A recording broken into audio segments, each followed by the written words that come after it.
Welcome, this is Algebra 1-2, Unit 8A. It's the second lecture in this little mini-series. It's 9.3. Not going to be a long lecture this time at all. Wanted to warm up by showing you these magic squares.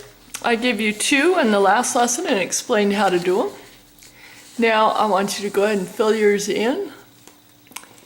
And let me remind you how you do this.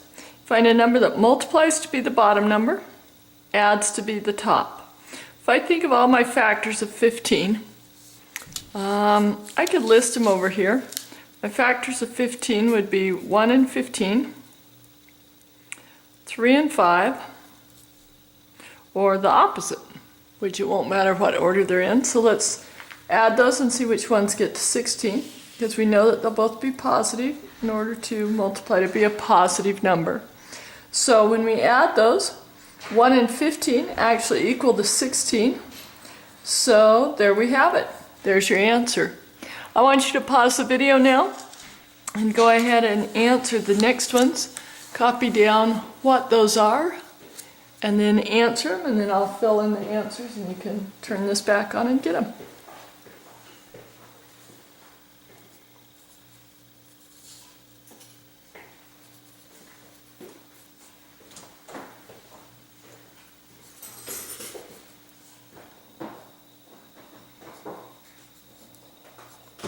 There's the answers for the first row. Go ahead and pause the video again, and here's the second row that I'd like you to do. Write those down and do those.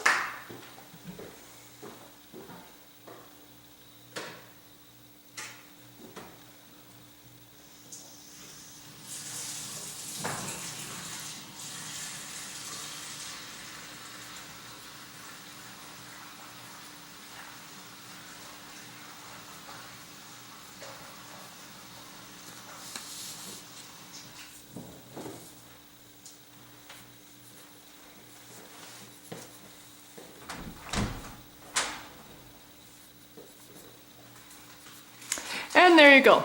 Please see me in class if you're having any trouble on those little puzzles. Our next unit's going to depend upon that skill. Here's just the 6 problems that we have in this unit. So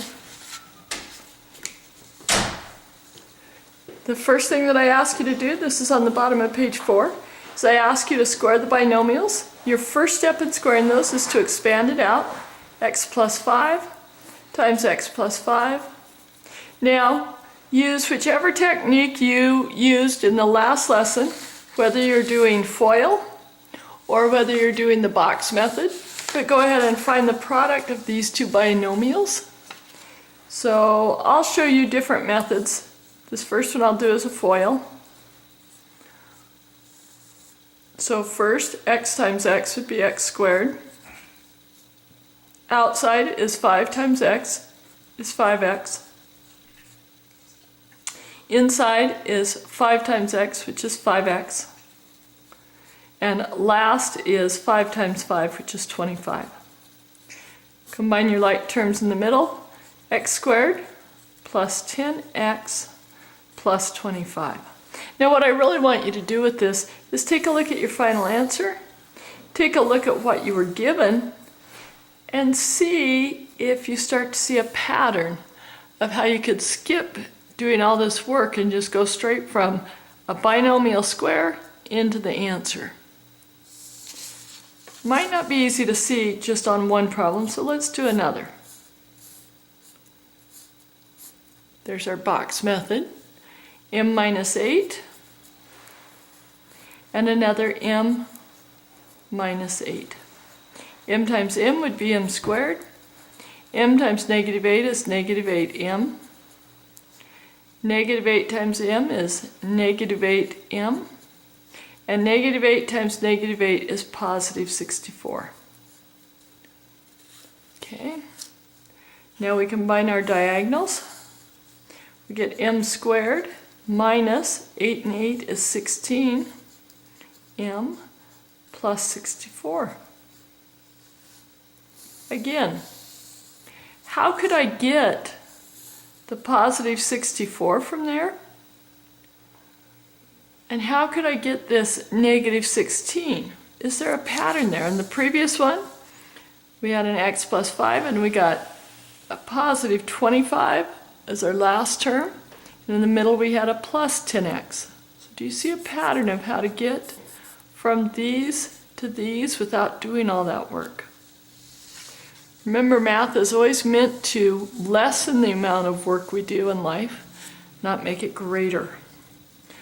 Okay, here we go. Let's multiply this, 3c minus 2d times 3c minus 2d. Okay, bring it more into the center for you to see. 3c times 3c would be 9c squared. 3c times negative 2d is a negative 6d. 3c times negative 2d is a negative 6d. And negative 2d times negative 2d is a positive 4d squared. Combine our like terms. 9c squared minus 12d plus 4d squared. In no way would I ever give you any deductions in points for showing all the work. I'm just simply saying that there is a pattern in those binomial squares, and if you think that you've discovered the pattern and you can skip all the work, then what I want you to do is come verify that you understand that pattern before you start doing that. Okay, now we have a sum and difference pattern. X times x is x squared. Positive 5 times x is a positive 5. Negative 5 times x is negative 5x. And a negative 5 times a positive 5 is a negative 25. Now these middle terms wipe out and we get x squared minus 25. Do you see how you could have come straight from the answer with that problem?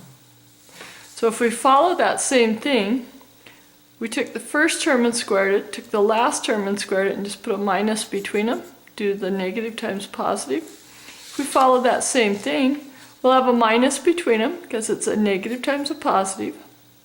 We square the first term, and then we squared the last term.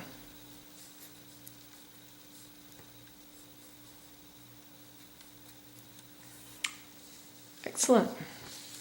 Last one.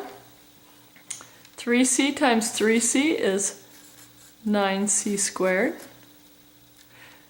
2 times 2 is 4. And we have a minus. You are done. Now, the one thing that I want to mention on this, the whole reason we could take that shortcut is because these are identical binomials. The second term is the only difference with a change in the sign. And that's why we can square them.